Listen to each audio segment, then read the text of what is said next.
দক্ষিণ ভারতের সিনেমা যারা অনুসরণ করেন তারা অনিরুদ্ধ রবিচন্দরের নাম ভালোই জানেন।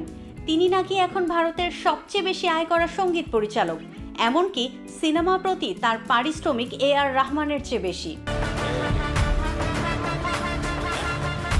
অ্যালবাম প্রতি অনিরুদ্ধ এখন 10 কোটি রুপি পারিশ্রমিক নেন। রজনীকান্ত, বিজয়, কমল হাসান সহ আলোচিত অভিনেতার একাধিক তামিল ছবিতে অনিরুদ্ধ কাজ করেছেন। তার সুরের জাদুতে মুগ্ধ তরুণরা। তবে কেবল দক্ষিণী ছবি নয়, অনিরুদ্ধ বলিউডেও ইতিমধ্যে কাজ করে ফেলেছেন, তাও আবার শাহরুখ খানের সঙ্গে। বাদশার জওয়ানের হাত ধরেই বলিউডে আত্মপ্রকাশ করেন তিনি। এই ছবির জন্যই নাকি 10 কোটি রুপি পারিশ্রমিক নিয়েছিলেন অনিরুদ্ধ, যেখানে AR রহমান সাধারণত 7 থেকে 8 কোটি রুপি নিয়ে থাকেন। যদিও অনিরুদ্ধ পরে লিউ ও জেলারের মতো ছবিতে কাজের জন্য পারিশ্রমিক হিসেবে ভারতীয় মুদ্রায় 8 কোটি রুপি নিয়েছিলেন। জুনিয়র NTR অভিনীত দেবারা ছবিতেও অনিরুদ্ধর গান রয়েছে। তার করা গানগুলোর বেশিরভাগই যে সুপারহিট বলাই বাহুল্য।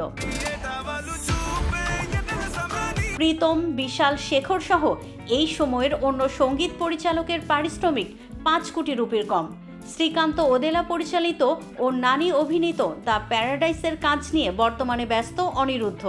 শ্রীকান্ত ওদেলা এর আগে এক সাক্ষাৎকারে অনিরুদ্ধর প্রশংসা করেছিলেন।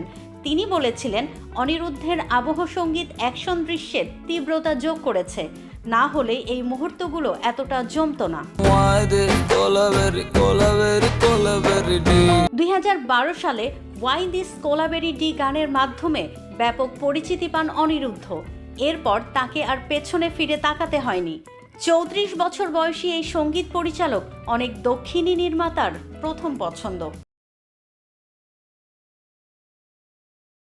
কেউ না বুঝলেও আমরা আপনার প্রয়োজন বুঝি, আর তাই তো অত্যাধুনিক ফিচার সম্বলিত বিভিন্ন সাইজ আর কালারের 250-টিরও বেশি ডিজাইন অপশন নিয়ে ওয়ালটন স্মার্ট ফ্রিজ বোঝে আপনার প্রয়োজন।